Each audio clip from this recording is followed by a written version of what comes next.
పోరాటం చేస్తుంది. మాకు ఎవరి కాంగ్రెస్ ఇండైరెక్ట్ అవసరమే లేదు. శరత్ గారు చెప్పండి sir. Rajagopal Reddy comments follow అయ్యారా నిన్న ఇవాళ? చూసాను. మళ్ళీ మహేష్ గౌడ్ చిట్ చాట్ కూడా చూశారు కదా? చూసాను సార్, చూసాను. ప్రెడిక్ట్ చేయండి, రాజగోపాల్ రెడ్డికి మంత్రి పదవి వస్తుందా రాదా, లేదా ఇప్పుడు ఆయన వేరే పార్టీ పెడతాడా, కాంగ్రెస్ లోనే కంటిన్యూ అవుతాడా, వచ్చే ఎలక్షన్ లో ఎట్లా ఉండబోతుంది రాజగోపాల్ రెడ్డి మూవ్? సరే ఎట్లా లేదు సార్, ఆయనకి గాని తర్వాత మల్రెడ్డి రంగారెడ్డికి గాని ప్రేమ్ సాగర్ రావుకి గాని ఈ ముగ్గురికి మంత్రి పదవి రాస్తారు. కావాలంటే స్టాంప్ కాగితం రాసిమంటే రాసిస్తా. ఇక రెండోది రాజగోపాల్ రెడ్డి వ్యక్తిత్వానికి సంబంధించి ఒక అంటే నా అభిప్రాయం చెప్పదలుచుకుంటే ఆనెస్ట్లీ స్పీకింగ్ ఆయన ఒక రకంగా చెప్పాలంటే ఆయనకి ఏది చేత కాదు సార్.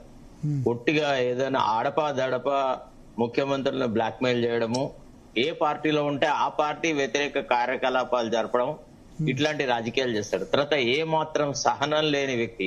తర్వాత అధిష్టాన వర్గం ఏ పార్టీలో ఉన్నా ఆ పార్టీ క్రమశిక్షణకు లోబడి ఉండేవాడే రాజకీయాలలో షైన్ అవుతాడు సార్. అంతేగాని కేవలం పబ్లిక్ ను చూడంగానే పూనకం వచ్చేసేసి చేసేటువంటి వాళ్ళ వల్ల ఒరిగేది ఏముండదు. ఏ పార్టీకి కూడా వీళ్ళు ఎసెట్ కారు. కాంగ్రెస్ లో బీజేపీలో ఉంటూ అమిత్ షా దగ్గరికి పోయి మీ పార్టీ ఏం చేయట్లేదు, మీ రాష్ట్ర శాఖ వృధా వేస్ట్, మీ వల్ల ఊది కాదు తీరలేదు అది ఇది అని మాట్లాడితే అమిత్ షా మన పార్టీలో ఇవ్వాల్సిన అవసరం లేదు అని అన్నాడు. అంటే ఢిల్లీలో కొంతమంది మిత్రులతో మాట్లాడితే వ్యవహారం. రెండు అంటే అసలు రాజగోపాల్ రెడ్డి వల్ల ఊదుగాలదు పీరలేదు, ఆయన ఏం చేయలేడు. అంటే రాజకీయాలలో మనకు మ్యాకవెల్లి ఒక విషయం చెప్తాడు, ఏమని, like a fox you must detect అంటాడు. అంటే భూమిలో ఇప్పుడు జనరల్ గా చలి ప్రాంతాలలో మంచు లోపల దాక్కున్న జంతువులను ఫాక్స్ ఏం చేస్తాడంటే ఇట్లా కొట్టి బయటికి అట్లా ఫాక్స్ లాగా బయటికి తీయాలన్నాడు.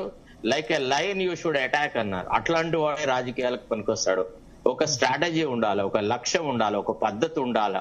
తర్వాత నాయకత్వపు లక్షణం అంటే నలుగురిని జమకొని వ్యవహారాలు ఉంటాయి. ఒకవేళ నిజంగా ఆయన జెన్జీ లాగానో లేకపోతే మద్రాస్ లో లాగా తమిళనాడులో లాగా నేను చేస్తానంటే దానికి ఎంత పెద్ద వ్యూహం అవసరం, ఎంత మందిని ఆయన చర్చించాల్సి వస్తుంది, ఎంత డిస్కషన్స్ చేయాల్సి వస్తుంది.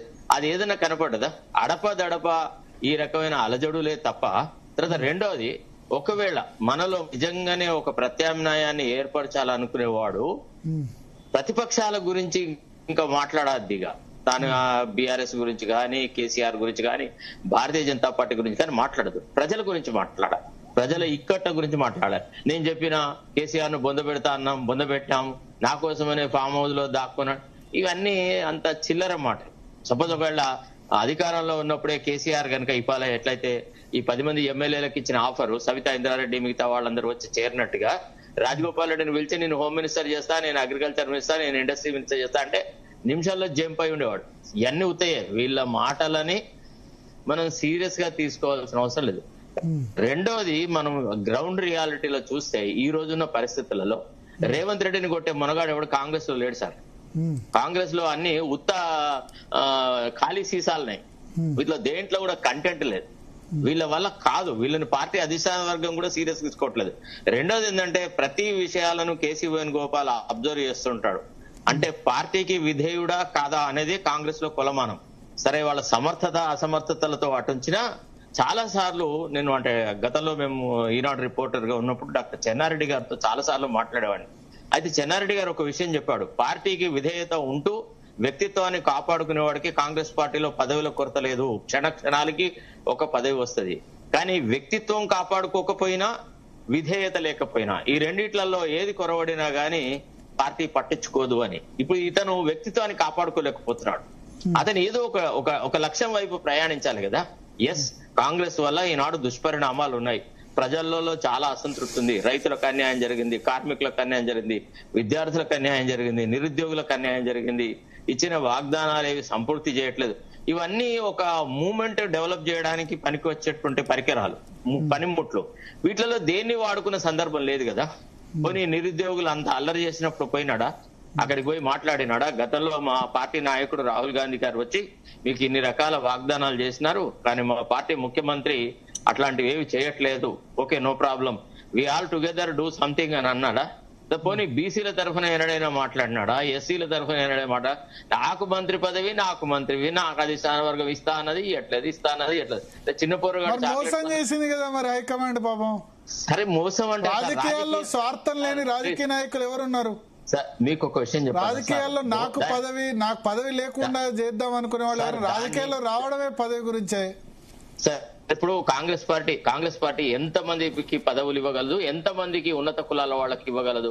వాళ్ళ సొంత అన్ననే ఆయనకు ద్రోహం చేసినప్పుడు ఆయన ఏం చేశారు చెప్పండి? ఇప్పుడు ఫర్ ఎగ్జాంపుల్ మీరున్నారు, రేవంత్ రెడ్డి తనకంటే సమర్థుడిని, తనకంటే పర్సనాలిటీ ఒడుగు ఉన్నవాడిని, తనకంటే చక్కగా మాట్లాడే వ్యక్తిని సహించగలడా, భరించగలడా? రేవంత్ రెడ్డికి ఉన్న ఇన్ఫీరియారిటీ కాంప్లెక్స్ అట్లాంటిది.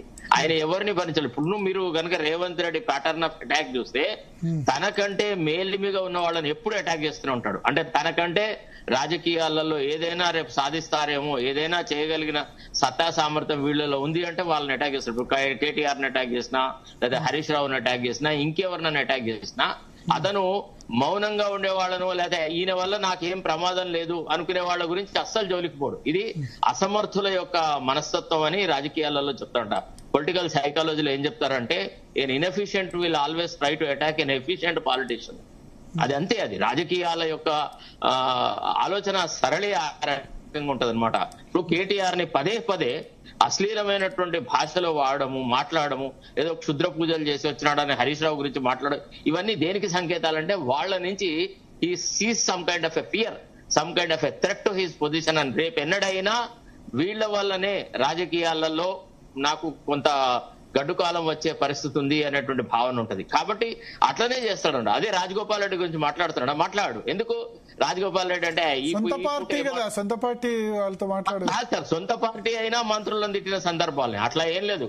కేబినెట్ మీటింగ్ లో కొంతమంది మంత్రుల్ని చాలా నిర్దాక్షిణ్యంగా మాట్లాడి ఇవాళ కేబినెట్ మీటింగ్ లో మాట్లాడారట. ఇవాళ కేబినెట్ మీటింగ్ లో మనం బిల్లులు క్లియర్ చేసాం, అయినా సరే రాజగోపాల్ రెడ్డి ఎందుకు ఇట్లా మాట్లాడుతున్నాడని చెప్పి మాట్లాడే చూడండి.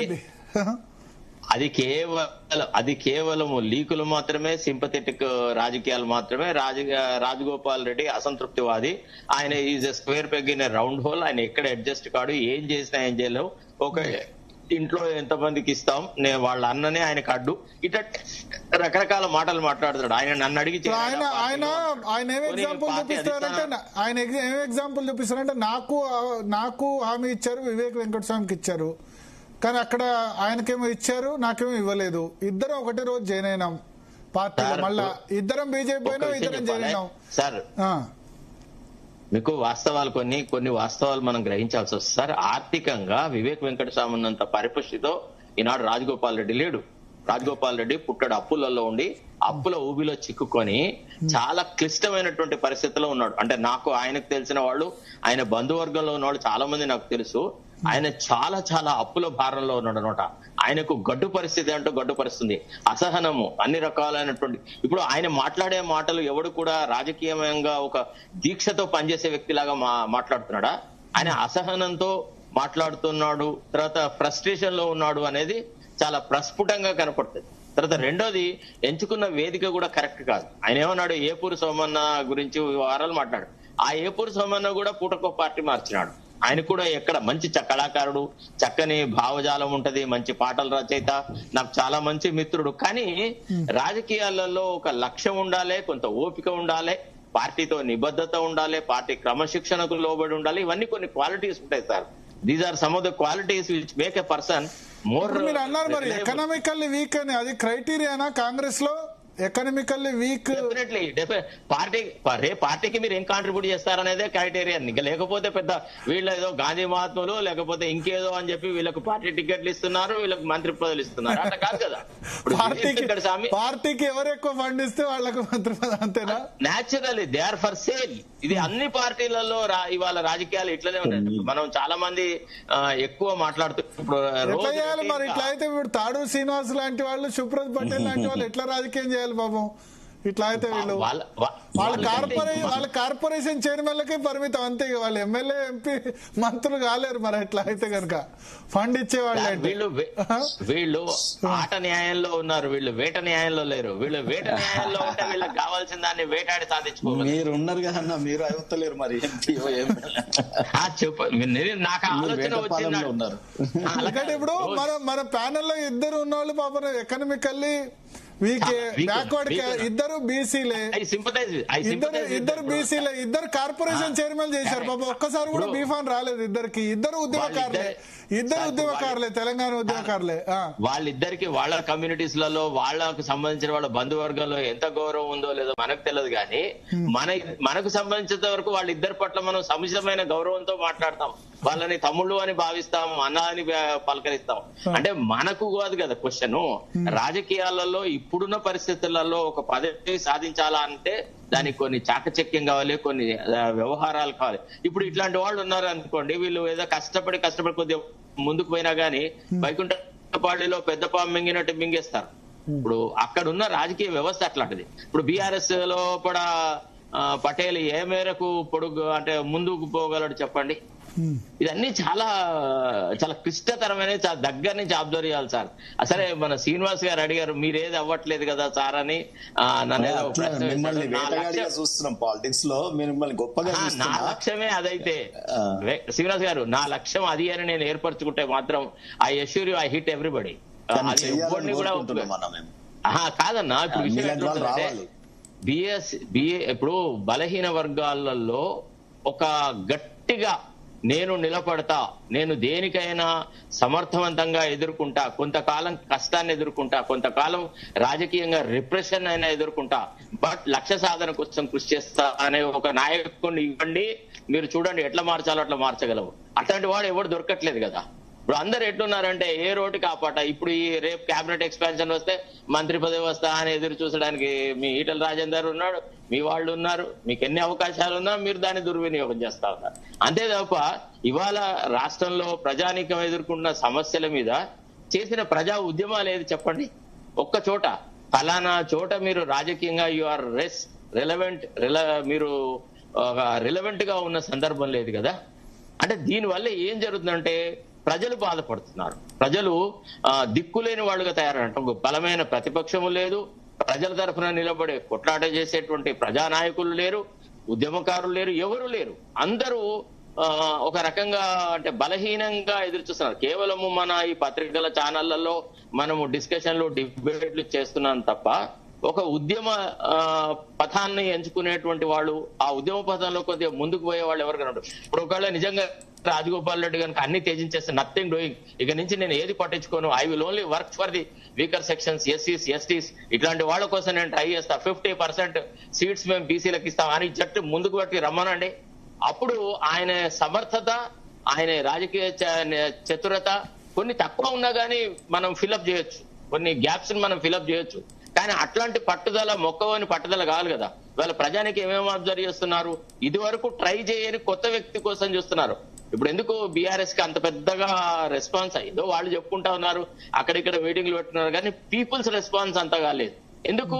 ప్రజలు చూశారు 9.5 సంవత్సరాల పరిపాలనలో ఎవరు బాగుపడ్డారు, ఎవరు ఎదిగినారు, ఎంత న్యాయం జరిగింది బీసీలకు, ఎస్సీలకు, ఎస్టీలకు అనేటువంటి విషయాలు పరిశీలించినారు. సో కాంగ్రెస్ వచ్చింది, వీళ్ళిట్టనే తయారైనారు. కాబట్టి ఏదన్నా ఒక కొత్త వ్యవస్థ అంటూ వస్తే, ఒక కొత్త నాయకత్వం అంటూ వస్తే, ప్రజల తరఫున కొట్లాడేటువంటి వ్యవస్థ అంటూ వస్తే డెఫినెట్ గా ఛాన్స్ ఉంటుంది. ఏమండి ఇక విజయ్ తీసుకురాగలిగినాడు, ఇక్కడ రాజకీయ నాయకులు ఉంటే రారా సార్? రాజకీయాలతో సంబంధం లేని వ్యక్తి రాజకీయాలలో అంత ప్రముఖమైన పాత్ర పోషించగలిగినప్పుడు, రాజకీయాలను అర్థం చేసుకున్న వ్యక్తి, ఉద్యమకారుడు ఉంటే డెఫినెట్ గా అవకాశం వస్తుంది. అయితే నాకు తెలిసి ఇప్పుడు ఈవెన్ మహేష్ కుమార్ గౌడ్ కూడా ఏదైనా మాట్లాడినా రేవంత్ రెడ్డి సాటిస్ఫాక్షన్ కే మాట్లాడతాడు తప్ప అంతర్లీనంగా మహేష్ కుమార్ గౌడ్ కూడా మంచిగా అయింది, ఈ రేవంత్ రెడ్డిని చంపవిచ్చి కొట్టేటోడు ఎవడో ఒకడున్నాడులే అని ఆనందపడతాడు.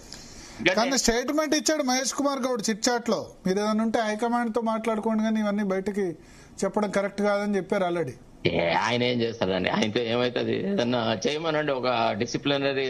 మొన్న ఎవరు మన కత్తి సినిమా అతనికి వెంకట స్వామికి షోకాజ్ నోటీసులు ఇచ్చినారు, రాజగోపాల్ రెడ్డికి ఇవ్వమనండి, మరి చూద్దాం. ఉన్నారా చేయగల కత్తి మనగాడు వెంకటస్వామి గారు వైఫ్ చనిపోతే కూడా ఎవరు పోలే వాళ్ళు. ఎందుకు పోతారండి?